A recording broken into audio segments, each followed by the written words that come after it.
Welcome, Wargamers. My name is Doug with 2 Plus Tough, and I have been falling in love with the new edition of Warhammer Underworlds, coming out with the set Emberguard that just released. And so today I'm going to be talking about the Pillage and Plunder rival deck.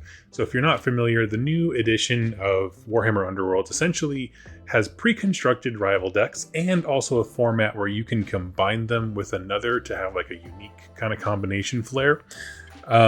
What I'm going to be doing in this video is talking about just the information pertaining to this specific one. So what we're going to do, if you're not familiar with the game very much, your rival deck contains all of your ploys, your upgrades, special abilities that you can use throughout the game, and it also determines your win condition. So some warbands will be better, will achieve other win conditions more easily than some. And so if you have lightning fast units, things that favor mobility are going to be right up your alley. And so it's a matter of synergizing what your warband does with kind of the conditions and tools that you get inside of your rival deck. So in this video, we're going to go from a high level, discuss what the Pillage and Plunder deck is like, and then I will go to the downward cam, and we're just going to work through the cards together. And I simply do this because I've had comments on my previous introduction videos for different products that some people just learn differently.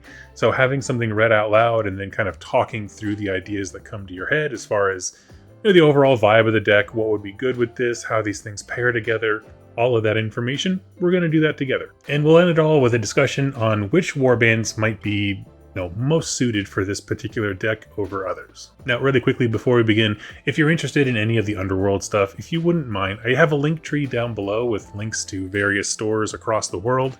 Right there, you'll see how much money you save by using them, and every time you do, it puts a tip in my tip jar that goes directly to supporting me, my wife, our cats, the whole channel, and it really does mean the world to me. In particular, I am very interested in the upcoming, edition of Underworlds. It seems like they have a very clear, or much clearer design idea, and I'm just really excited for the gameplay of it. So let's talk about the Pillage and Plunder rival deck. Among the fiery folk of Akshi, it is considered better to burn out than to be reduced to embers.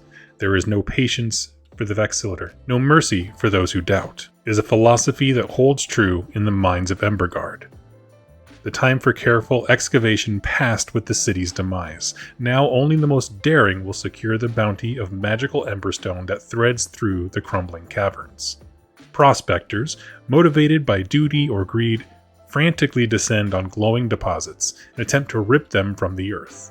In doing so, though, they must keep a weather eye open for lurking threats. For some raiders consider it easier to let a rival do the work before descending to claim the prize. That is the little lore blurb you get with this guy.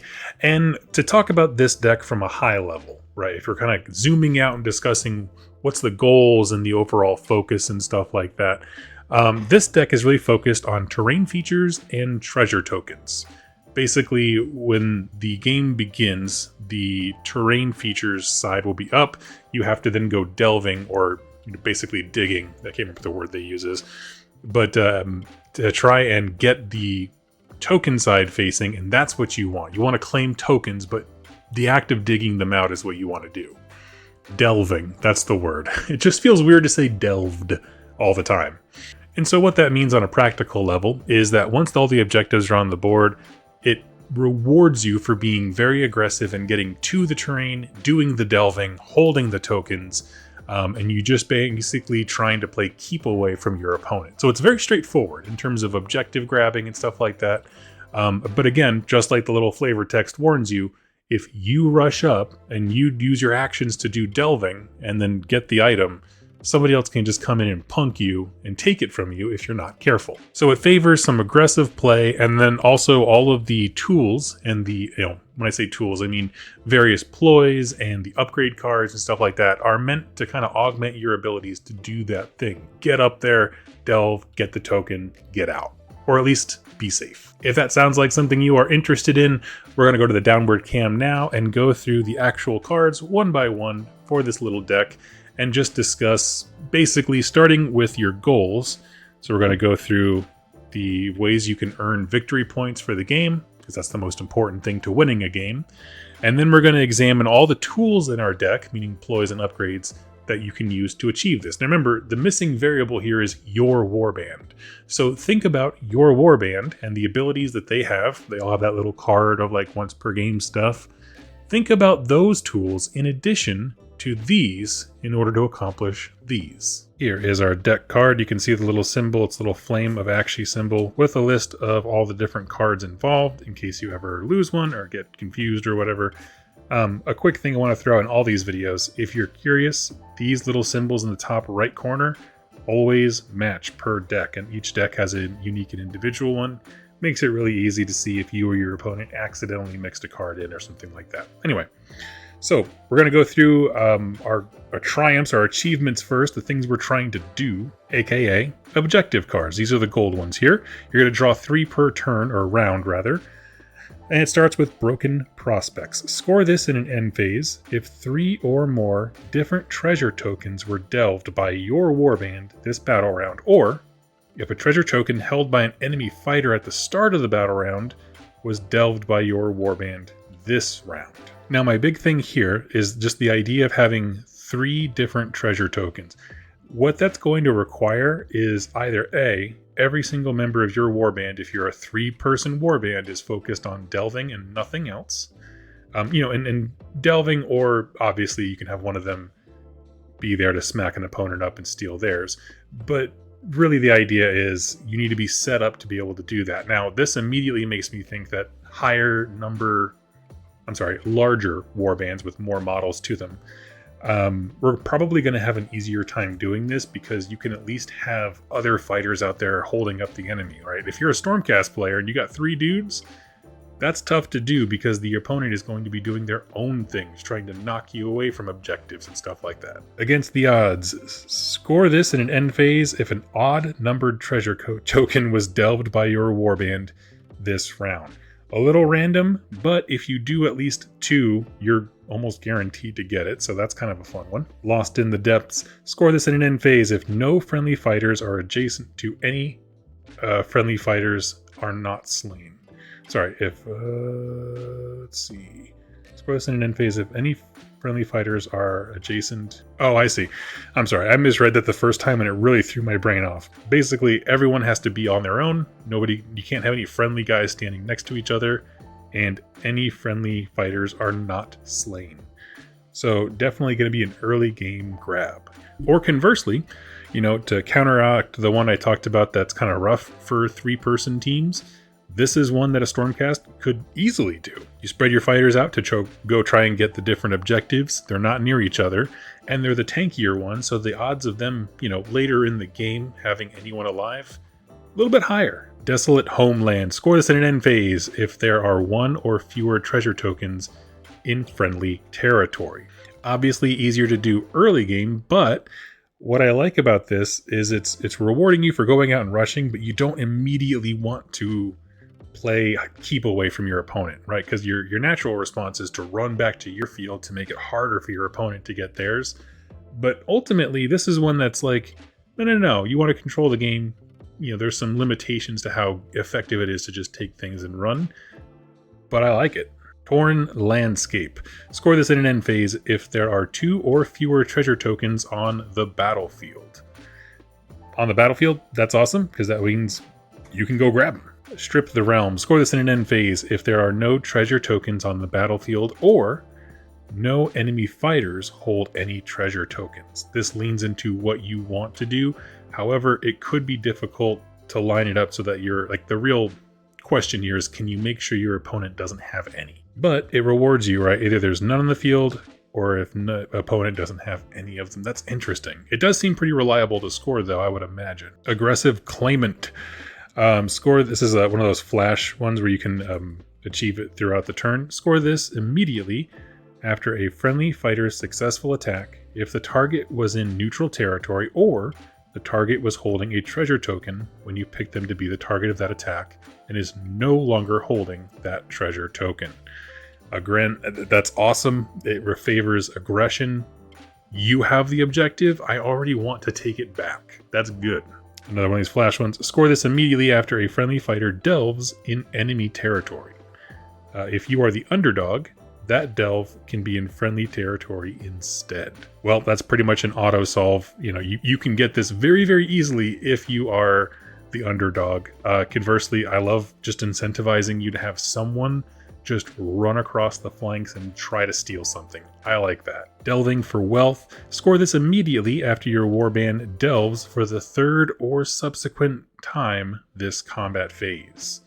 Again, get up there, get to those objectives. Share the load. Score this immediately after a friendly fighter moves, if that fighter and any other friendly fighters are each on a feature token. So again, just instead of grabbing one, grab two. Hostile takeover. Score this immediately after a second or subsequent attack made by your warband that was not part of a charge.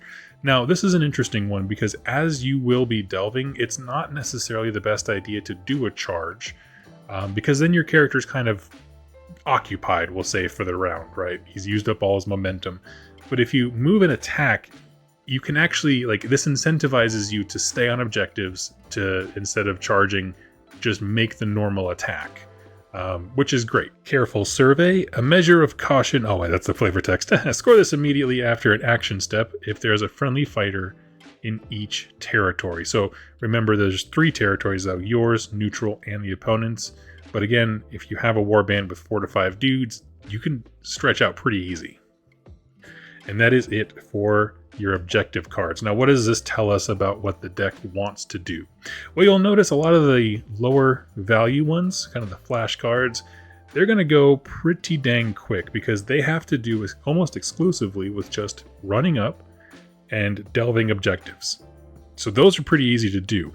If you can do that at least twice, a lot of these actually solve themselves, like the delving, sharing the load one, delving for the wealth is when you do that 3 times in a round. There's a lot of them that are just very, very simple depending on if you can get there to do that before your opponent. The higher value ones, where you start getting up to 2 and 3 value gold, these are somewhat situational. And they're going to be situational depending on your warband. No warband is going to be like a flawless fit for every single rival deck. But as I mentioned before, some are going to be harder if you have just a few dudes, and others can actually be made easier, like Lost in the Depths, by having a lower model count but tougher army. And so a lot of those things become very interesting. Desolate Homeland is probably the one that's most assuredly good to have early game before you can actually have any treasure tokens in your territory. You have a little bit of control over that, but all in all, again, what you're seeing is you want to be moving up. Get to the train features. Delve for tokens. Take them from your opponent.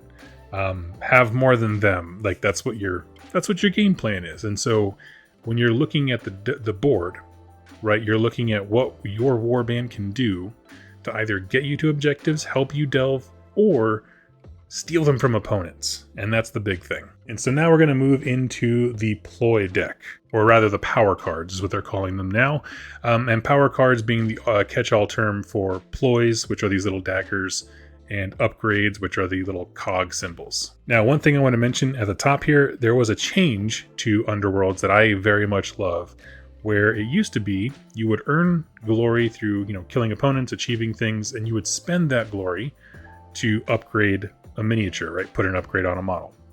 They changed that now to where it no longer, you don't spend the glory, rather you can have upgrades equal to or less than your glory. Meaning, if I put Swift Step on a dude and he gets punked, I didn't lose that glory point. Now I can put Burrowing Strike, which costs the same, 1 on somebody else.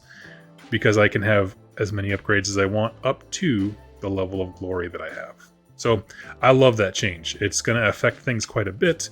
It makes investing in what I'm going to call chaff units or disposable guys much more interesting, because then you can just cycle that upgrade to the next dude the next round. So with all that out of the way, what kind of tools do we have to be able to achieve all these objectives that have to do? Remember, I'm going to leave this right here in the background so we don't forget. Eye on the prize. This is how we win the game.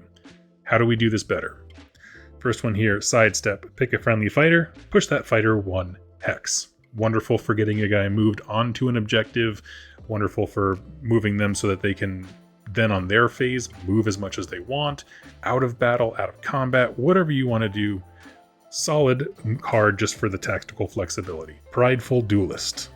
Play this immediately after a friendly fighter's attack. If the attacker is in enemy territory, heal the attacker. Remember, we want to be aggressive.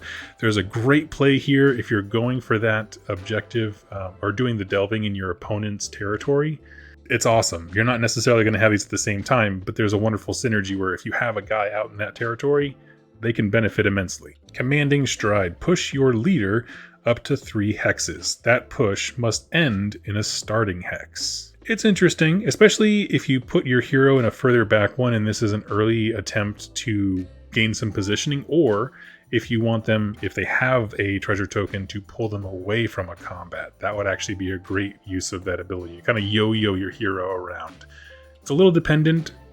I would actually be very mindful of the starting hexes if I had this card in my arsenal, but I like it because anytime you can throw, an escape plan and just have someone be pulled away, I like that. Crumbling Mine. Pick a treasure token that is not held. Flip that treasure token. This is going to help you in some of these objectives where you have to do the delving. It allows you to flip it so that now your guy can go and do the delving. Conversely, keep things hidden away from your opponent. Explosive Charges. Domain. Friendly fighters have +1 move while using charge abilities. This effect persists until the end of the battle round or another domain card is played. I kind of view these as like terrain cards from Yu-Gi-Oh! Essentially, it's a table-wide effect that just lasts the round. So like it's adding a twist card. And it's superseded if your opponent does the same thing, but I think it's really interesting. As far as friendly fighters having +1 move, that's fantastic, while using charge abilities, of course. But, again, if you have one of those factions where you have extra bodies, you can yeet them forward as hard as you can, go tie up the enemy, and everybody else runs to grab the objectives. Wary Delver. Pick a friendly fighter with any charge tokens. Give that fighter a guard token. So again, if you are acting aggressively, gives you a little bit more staying power. I think this one, and the one that had the Slanesh guy on the cover where you heal yourself in enemy territory, I like cards that make you better by putting you in danger's way, right? Charging rather, is you actively being aggressive, and it makes it easier to get counterattacked. Stuff like this makes that more rewarding. Brash Scout. Play this immediately after you make an attack roll for a fighter in enemy territory. There's another one. Reroll 1 dice in that attack roll. If you're the underdog, you can reroll each dice in the attack roll instead. Another one, get out there to an enemy territory. Get those tokens, it makes you better at it. Sudden Blast. Pick an enemy fighter adjacent to a friendly fighter. Give that enemy fighter a stagger token. That's fantastic, actually. That's going to hinder their ability to take the tokens from you and just make your life a little bit easier. So if someone does come at you, you have something you can do to kind of slow them down. Tunneling Terror. Pick a friendly fighter with no move or charge tokens. Remove that fighter from the battlefield, then place that fighter in an empty stagger hex. Then give that fighter a charge token. If you are the underdog, you can give that fighter a move token instead. So you can't do a lot if you have a charge token. It kind of limits some of your options for actions. So this exists for if you have a warband that doesn't have a lot of movement, you can throw a dude all the way across the board, and they won't be doing a whole lot this round, but next round they will be free to go up and get objectives, cause trouble from the back end. You could just have guys go from the left side to the right side to get objectives over there, whatever you need to do. It's just a movement thing, but you just have to remember that you can't do much, generally, unless you're the underdog, after you do this. Trapped Cache. Pick an undamaged enemy fighter within 1 hex of a treasure token. Inflict 1 damage on that fighter. It's not going to do a ton, but I love it. It's just a consistent 1 damage and a mess with you for trying to get in my way in my treasure. And now we're into the upgrades. So those are all ploys that you can be done, obviously based on when they trigger or in the power phase. Now we're getting into the upgrades that you can assign specific heroes once you start earning glory. Great speed. This fighter has +1 move. There is never anything wrong with that, especially in a rival deck where your objective is to go places to get things, right? You need to run around a little bit. Perfect. Next is Swift Step. Quick, immediately after this fighter has charged, you can push this fighter 1 hex. So you're going to be not only getting your charge distance, but an extra movement afterwards. That's pretty dang cool. Remember, you do have a charge token afterwards. That will limit stuff for the rest of the round, but that's a big deal. Burrowing Strike. If you put this equip card on someone, you gain this weapon profile, essentially. Has a range of 2. You're going to roll 2 dice looking for swords and 2 damage. This weapon has +1 attack dice, while this fighter has any stagger tokens or is on a or is on a feature token. Well, you are going to want to be on feature tokens. Like, you're going to want to be delving in that kind of stuff. So it kind of blends in with what you want to do. It just makes it a better attack if you're doing what you want to do. Next is Tough Enough. While this fighter is in enemy territory, save rolls for this fighter cannot be affected by cleave and ensnare. Like we've talked about, if you are going to have a fighter who you yeet into enemy territory to go get their, treasure token or something like that, we now have at least 3 ways of healing them, giving them better defense. If they charge in, you can give them a guard token. This is an equip card that makes them even more survivable. It's not going to be useful for everyone, but I do believe if you just in your mind mentally pick a fighter who, like, if a line has to be straddled and you send someone just a toe into enemy territory, even that I think is worth this upgrade. It's great. Canny Sapper.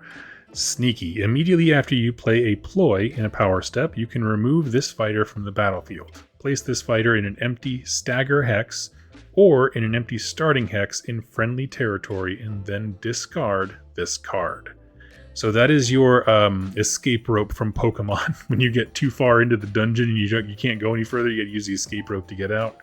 That's what this is. Instead of buffing that person in the opponent's side, you can instead pull the emergency rope and pull them back to your side. Impossibly Quick.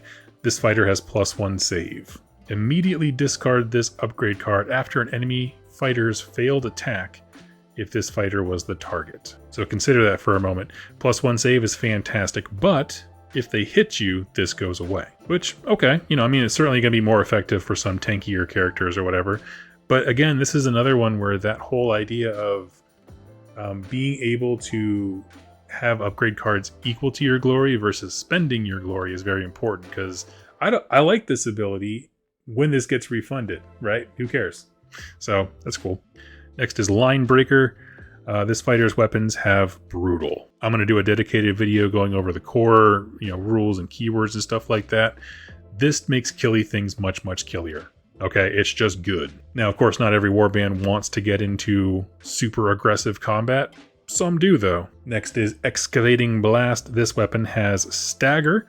While this figure is in enemy territory. Okay, that's all in addition to it's a ranged attack for 3 hex range. 2 attacks looking for hammers. 1 damage. So not a particularly massive blast, but the stagger effect is pretty stinking cool. Also keep in mind, the weapon has stagger while this fighter is in enemy territory. So there is that kind of neutral territory line. You could just hop over that line and shoot into neutral territory or friendly territory and still gain the stagger effect. All that matters is where the origin of the shot comes from, which is interesting. Again, it's not going to matter for every warband, but it will for some. Then there's Glory's Seeker. This fighter's melee weapons have Grievous. If the target has a health characteristic of 4 or more. So what this is telling you is this is going to make attacks more effective, specifically if they are hunting a big guy, right? If you're taking on a bunch of little scrubs who kind of diffuse the health characteristic, you're probably just looking at their general. On the contrary, there are some factions that are just generally tanky all around. Where this could definitely be helpful is if your opponent has their tankiest or tankier character go get an objective like a treasure token that you need. This is going to help you achieve it because it's giving you a way to strike up above your weight class. Lastly is Frenzy of Greed.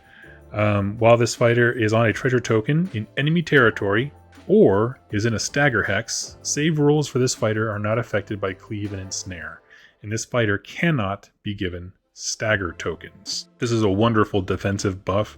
Again, while this fighter is on a treasure token, So it could be anywhere. Oh, I'm sorry. While this figure is on a treasure token in enemy territory or is in a stagger hex. Interesting. Save rolls for this fighter are not affected. So yeah, he wants to get up there, be aggressive. There's not a whole lot of units in this game that will not benefit from ignoring cleave, ensnare, and stagger as rules. That's kind of hard to beat. So what are all these cards telling us? As I mentioned before with the highlights, you want to rush forward, get those treasure tokens, start delving as much as you can.